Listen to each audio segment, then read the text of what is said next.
Everyone, स्वागत है आप सभी का हमारे यूट्यूब चैनल श्याम ट्यूटोरियल्स में। आज एक बार फिर से मंडी इंस्पेक्टर यानी मंडी निरीक्षक वर्ष 2021 में यानी अभी से 3-4 महीने पहले जो एग्जाम हुआ था उसमें गणित का दूसरा भाग पढ़ेंगे। कल पहले वाले भाग में ज्यामिति से संबंधित प्रश्नों को हल किए थे। उसके बाद आज वाले भाग में जो दूसरे टाइप के और भी जो क्वेश्चंस हैं उनको हल करेंगे। तो जो भी हमारे चैनल श्याम ट्यूटोरियल से नए जुड़े हैं वो प्लीज़ हमारे चैनल को सब्सक्राइब जरूर कर लें, वीडियो को लाइक भी करें, शेयर भी करें और कमेंट्स करना बिल्कुल भी ना भूलेंगे। ध्यान देंगे, आज का पहला प्रश्न है जिसमें जो नंबर सिस्टम है यानी संख्या प्रणाली 11 से भाग लगने का नियम उस पर आधारित प्रश्न है। लिखा है यदि संख्या 4832 यानी यहाँ पे 4 है 48327 स्टार 8 यानी स्टार के जगह पे 4 विकल्प दिए गए हैं। उसमें से कोई ना कोई एक संख्या होगा जो पूरी तरह से यानी पूर्णतया 11 से विभक्त हो तो स्टार का मान क्या होगा। मतलब डाटा आपके पास यही है 48327 स्टार 8। अब स्टार की जगह क्या लिखेंगे जो 11 से भाग लगा सके, मतलब ये 4 में से कौन सा होगा। तो ध्यान देंगे 11 का भाग लगाने का नियम क्या है, अल्टरनेट संख्या लेते हैं। अल्टरनेट संख्या लिए तो 1 8 फिर 7 फिर 3 प्लस 4, इस अल्टरनेट संख्याओं को जोड़ दिए। उसके बाद जो बचा हुआ संख्या है ध्यान देंगे यहाँ ये अल्टरनेट, फिर स्टार के जगह स्टार ले लेते हैं या एक्स ले लिए, फिर इसके बाद ये 2 हो गया फिर 8 हो गया, यानी ये सब आपस में ऐड करेंगे 10 प्लस x। तो अब यहाँ पे आपको ध्यान देने योग्य बात ये है, अब एक साइड आपका 22 आया और एक साइड 10 प्लस x आया।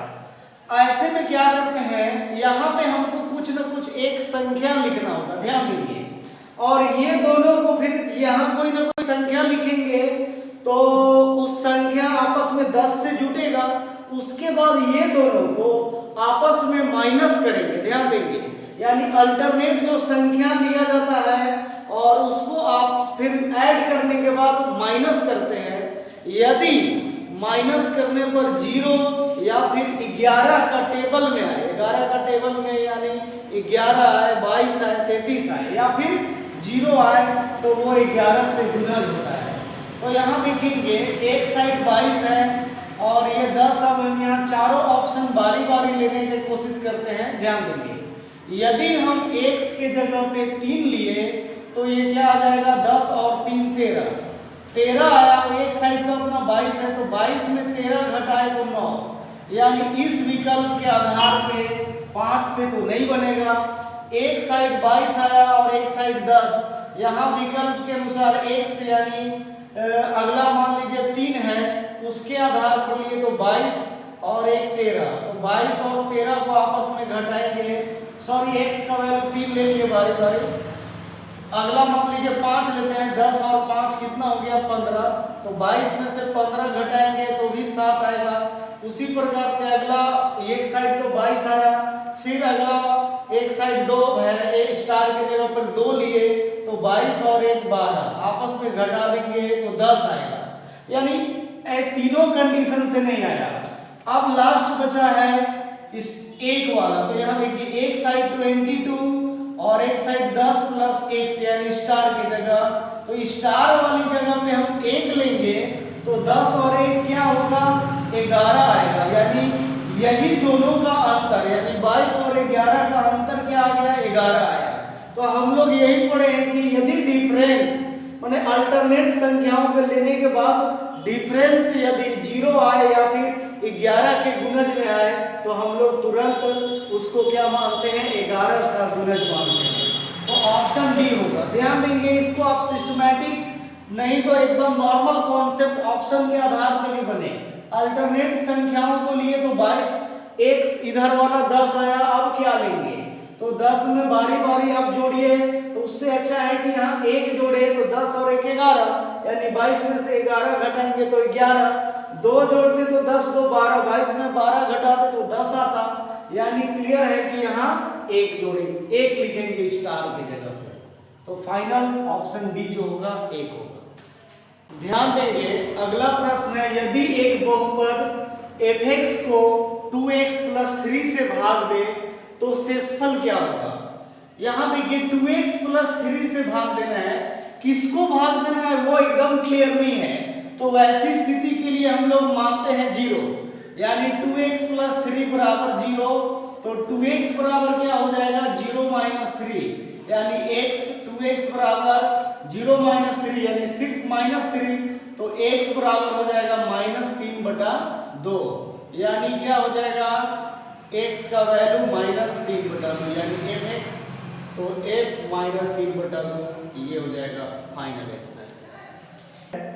बोला है 12 के दो गुणजों का एलसीएम यानी लसा 1056 है तथा एक संख्या 132 है, तो दूसरी संख्या क्या होगी।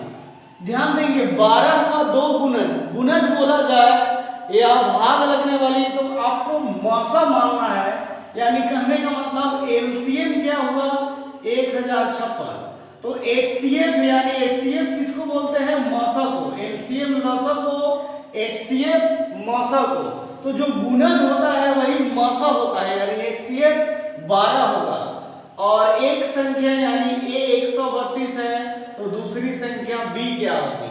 तो इसके लिए फॉर्मूला है a × b बराबर एचसीएफ × एलसीएम।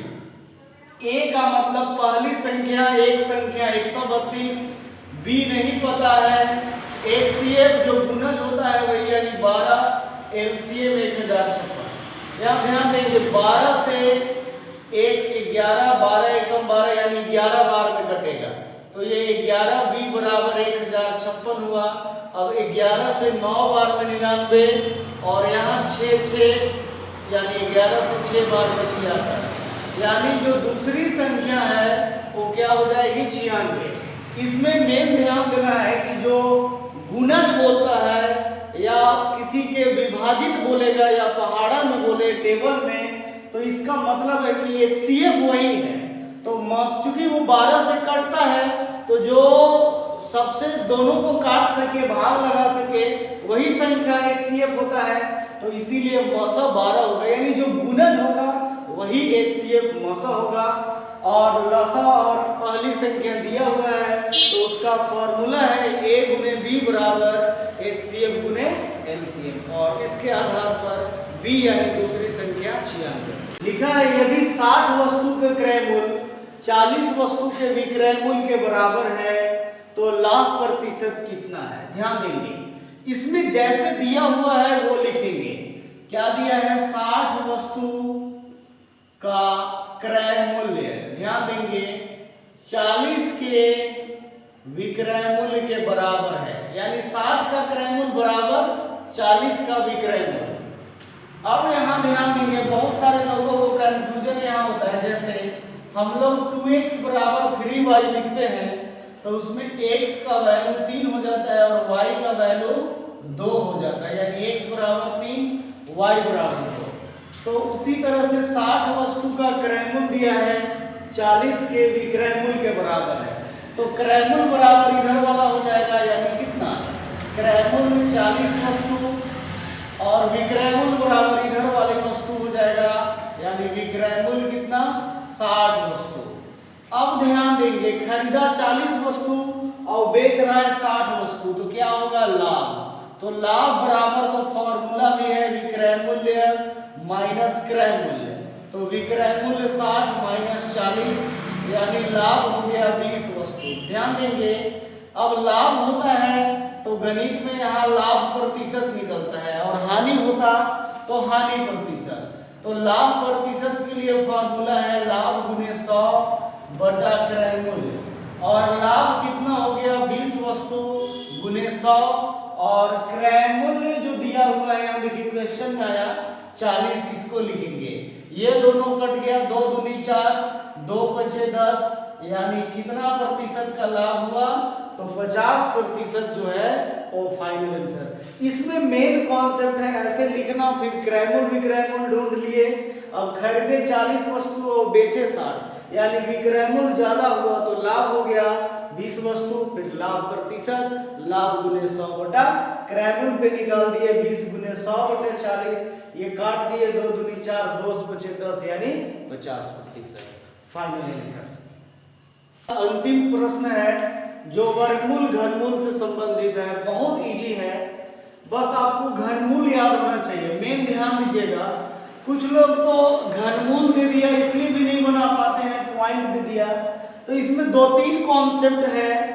पहली बात ये ध्यान दीजिए कि घनमूल जो है वो 3-3 का पेयर जाता है ना, तो इसको लिखने के लिए देखिए बहुत तरीका से लोग लिखते हैं। इसको ऐसे भी कुछ लोग लिखते हैं कि 0. ऐसा है 0.064, ध्यान देंगे एकदम इजी बनेगा। और ये है 1.21, तो ये घनमूल है। तो कुछ आदमी ऐसे लिखते हैं 0.064 लिखे, पॉइंट को हटाकर नीचे पॉइंट के बाद 3 जीरो है तो लिखते हैं। ये 121 बटा 2, पॉइंट के बाद 2 नंबर है तो 2 जीरो। ये देखेंगे घनमूल वाला है, तो यहाँ डाटा के रूप में 64 है। तो आपको ध्यान होना चाहिए ये 64 कहाँ आता है, 4 का क्यूब में, तो ये क्या हो जाएगा, और ये 1010 का क्यूब में होता है, यानी 3 जीरो के बदले 1 जीरो लिख दिए और 64 4 का क्यूब। और ये वर्गमूल वाले में तो 121, 11 का स्क्वायर और 10 का स्क्वायर 100, यानी अब ये दोनों सेम है तो 10-10 जुट गया और 11-4 15 बटा 10 आ गया। 15 बटा 10 को आप काटेंगे भी तो 5 दिया 15, 5 दूनी 10, 3 बटा 2 यानी 1.5 लिखेंगे। या आप इधर से भी एक नंबर के बाद भी काउंट करके लिख सकते हैं, या फंडामेंटली ही बनाए तो 3 बटा 2 यानी कितना 1.5। एक तरीका ये भी है, और एक तरीका एकदम बिल्कुल सिंपल है जिस पर आपको ध्यान देना है। घनमूल में 3-3 का पेयर चलता है और वर्गमूल में 2-2 का। तो 64 है, 64 किसके क्यूब में आएगा, 4 का क्यूब में आएगा। तो 3 पॉइंट के बाद दाहिने तरफ से 3 नंबर है और घनमूल निकाले 64 का 4, तो इधर से एक नंबर के बाद पॉइंट लिख दिए यानी 0.4, मतलब 64 किसका है, 4 का। तो घनमूल में 3-3 का पेयर यानी इधर से 3 नंबर के बदले 1 नंबर होता है, तो 64 का 4 आता है तो इधर से फिर 1 नंबर के बाद यानी 0.4। और वर्गमूल में 2-2 नंबर का पेयर चलता है, जबकि 121 का वर्गमूल आता है 11 और 2 नंबर के बाद इधर से तो यानी 2 के बदले में 1 होता है, तो इधर से 2 नंबर का 1 नंबर यानी ये 1.1। अब आपस में ये ऐड करेंगे तो 1 पॉइंट क्या आएगा 5। जिसको डाउट हो आमने सामने लिख देंगे 0.4 1.1 यानी कितना आएगा 1.5। Final answer. बहुत तरीके हैं, जो भी कॉन्सेप्ट आपको अच्छा लगे उससे बना सकते हैं, बिल्कुल इजी है। तो आज के भाग यानी जो दूसरा भाग था मंडी इंस्पेक्टर का, उसमें इतने ही प्रश्नों को हल करते हैं और अगले कुछ प्रश्न जो है वो आपको अगले तीसरे भाग में मिलेंगे। तब तक के लिए हमारे चैनल से आप लगातार जुड़े रहे, वीडियो को लगातार देखते रहें, शेयर भी करें, लाइक भी करें और कमेंट्स भी करना बिल्कुल भी न भूलें। धन्यवाद।